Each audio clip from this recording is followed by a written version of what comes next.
This is Boxing Tickets NI in association with ASB Sports. We're here in Waterford and delighted to be joined once again with Paul Ryan. Paul, what a scrap tonight. That guy came to fight. I guess when you're sort of looking at domestic fights and obviously people won't fight you, that's a great second to sort of have. Someone's going to come and test you and take a good tough 6 rounds. Yeah, 100%. Just like you've seen there in the fight, he was game as they come. He didn't come for a few quid. He came to win. He came in shape. He came ready to go. Like even yesterday, he was mounting about the way in. I could see he was well up for it. So I've been calling for these type of opponents since I debuted. So this is what I want. This is why we box. I'm not boxing to fight some pancake off a plane for 2 or 3 grand. This is what I'm here for. There's plenty more to come. Are you sort of? I don't want to obviously have an interview with you where you're sort of having to call people out and obviously call them names and everything else. Are you sort of now looking maybe towards past domestic level now? Obviously I know the belt's become vacant as super welterweight. The belt's vacant, but it's obviously the fact that if your name's in there, other people might not, as if you're avoided sort of for a reason. Do you sort of now have to start looking past domestic level because you can only wait for so long? I've been calling domestic my second fight. We know that. We can go back through the videos. I've been doing it all. The guy I fought there, as far as I can say, he's passed any of the guys at domestic level in the country. He won a WBA belt down in Panama 2 years ago. He's boxed on Boxer cards, he's boxed on Sky Sports cards. You saw how he was, So I think if that hasn't set me intentions there, what else can I do? Because there's only so long you can sort of wait at domestic level and then you're going... Because I know we've spoke, and I'm not going to obviously say it, obviously on video and everything else, but you've obviously spoke of other challenges maybe to come.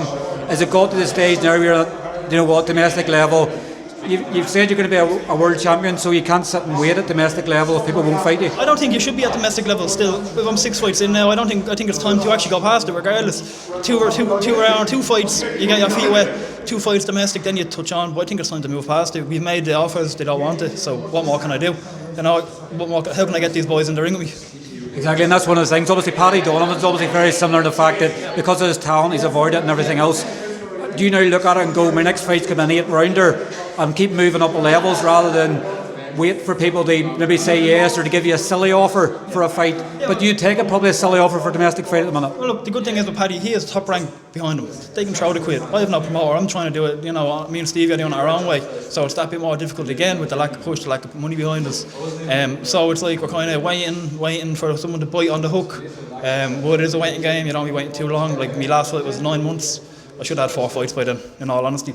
This fight should have been an 8-rounder, we didn't get it, but it's time to go 8 rounds, it's time to get real titles, it's time to get real fights. I wanted to obviously touch, and obviously you have a terrible luck. Obviously, I think was it the card in England folded. You were moved to the Cullinan boxing card, and obviously then the opponent folded through there. Does that bring out a different bit of aggression in you, the fact that you're making up for lost time, but the talent's still there? You didn't look rusty tonight in any way. Does that spur you on even more that you want to push on quicker? Because you know that opportunities can come and go very quickly. Yeah, there's no such thing as ring rust. The only thing ring rust is not training. I'm in the gym every day, fight or not, So if I got a fight today, if I got a call today to do a 10-rounder in 2 weeks, I'm ready for that.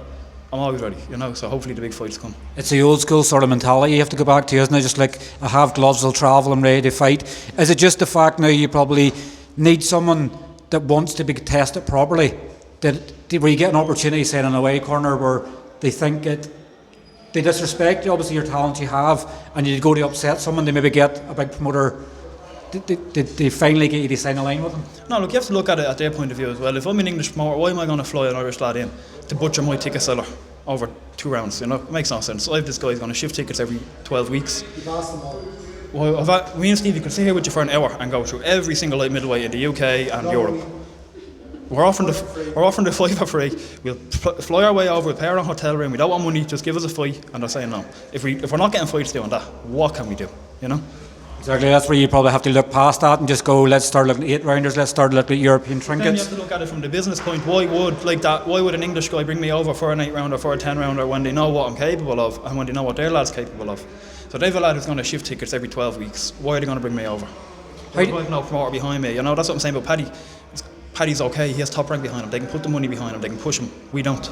How do you get an opportunity like that? Obviously it's just the fact of continuing to keep asking for opportunities and hope that someone wants to help you out. The boxing's a vicious game. Sometimes people not really come and ask you, here, can you do this or do that? What do you have to do to to get these bigger fights? Stay in the gym. I have a great team around me. I'm grateful for it. Stevie, they're the best manager in the game. I have my girlfriend, I have my family, Pete, everyone around me. Trust them. I control me. I control the controllables, and that's all I can do.